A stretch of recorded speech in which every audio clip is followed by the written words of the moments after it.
Welcome back to a new lecture. This is topic 1.5. We're talking about labor, slavery, and caste in the Spanish colonial system. And the theme for today is social structures. It refers to how societies organize themselves around certain hierarchies. The learning objective is explain how the growth of the Spanish Empire in North America shaped the development of social and economic structures over time. The first labor structure that we're talking about is the encomienda system, and it's defined pretty well in the key concept here.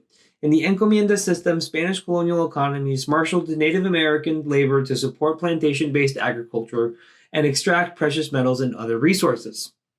This was essentially coerced labor. The Spanish crown would grant settlers and conquistadors land and labor if they promised to convert the natives that would be living on their encomienda.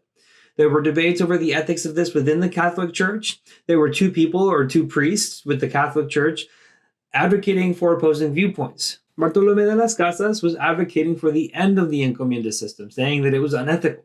He said that the natives that he had encountered were human and had the capacity to be converted to Catholicism and Christianity. Therefore, they should not be enslaved.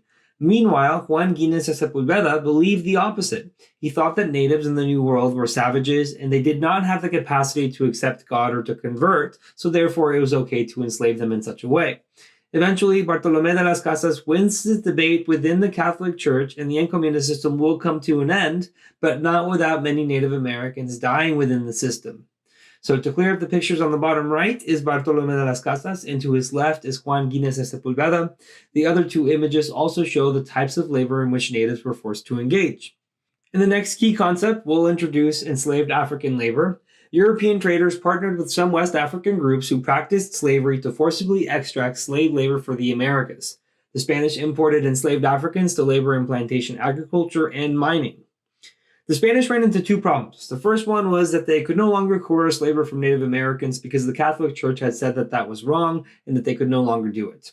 The second problem that they ran into was that the natives who they had coerced through the encomienda system were dying too quickly because, again, they did not have immunities against some of the diseases that the Europeans were carrying. This is where enslaved African labor really began to increase. The Portuguese were leading the enslaved African trade. At the time, they would send enslaved people from West Africa into the Caribbean, and the Caribbean is where most of the sugar plantations that required a lot of labor were located. The work they would be doing was very strenuous and in tropical hot temperatures really brought the life expectancy of those who worked on the plantations. They were treated as human chattel. The word chattel means property, and because they continued to die on these plantations under harsh working conditions, the importation of human chattel continued all the way through the 1800s. Ultimately, 12.5 million people were transported in boats, such as this one on the screen, in which people would be packed shoulder to shoulder in various levels to try and get as many people to the New World as possible. Other social structures that we saw was the development of a caste system. The Spanish developed a caste system that incorporated and carefully defined the status of the diverse populations of Europeans, Africans, and Native Americans in their empire. Because most Spanish conquerors and explorers came in male-dominated groups, and some had the hopes of getting land in the New World and staying there indefinitely, they began to intermarry with native populations. Spanish men and American Indian women would intermarry, and their offspring would be an ethnic mixture that now, according to the Spanish, had to be defined.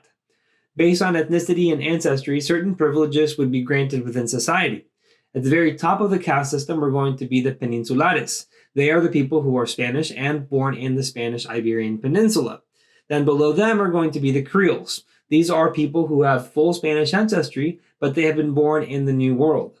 Below the Creoles are going to be all the different mixtures of the castas. Now, the generic term for a person who comes from Spanish and American Indian ancestry is a mestizo. The combination of intermarriage became so complicated that the Spanish would draw a large chart as the one on the screen to determine and solidify who was in which caste and what each intermarriage yielded. The further down you go down this chart, it gets more and more complicated, and they start to come up with nonsensical names or just made up names randomly because there are so many different mixtures. Below all the different mixtures of ancestry are going to be the full-blooded enslaved Africans and Native Americans. To give you an idea of what these castes were like, here are some of the pictures that are now blown up. See, the first one is the Spanish with an American Indian woman. That's the first one on the painting. And then number 7 below that is blown up. It depicts someone referred to as Chino. Chino was a derogatory term for someone who was of a mixed Indian and Black ancestry. The reason why they called them chino was because their hair would normally be curly like the tail of a pig. So chino is actually a short for the Spanish word cochino, the word for pig.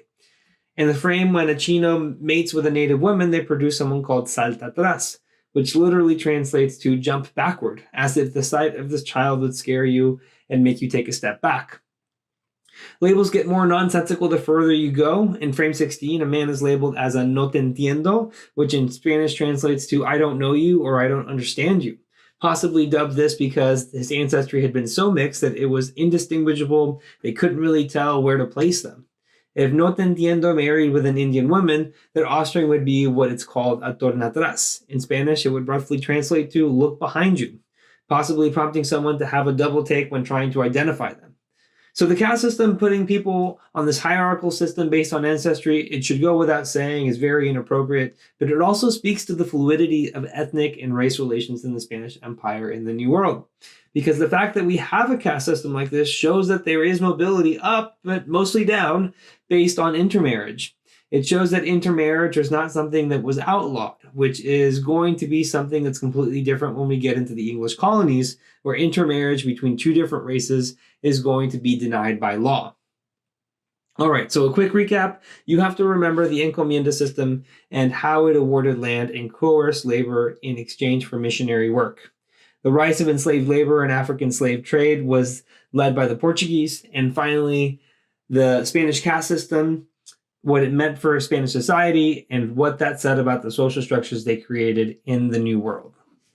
Thank you for watching. If you would like to watch the next lecture, you can click on the video link on the screen. And if you're looking for more practice to help you on the AP exam, you can visit apushslides.com. I wish you the very best in all of your studying, and I hope to see you back on the next lecture.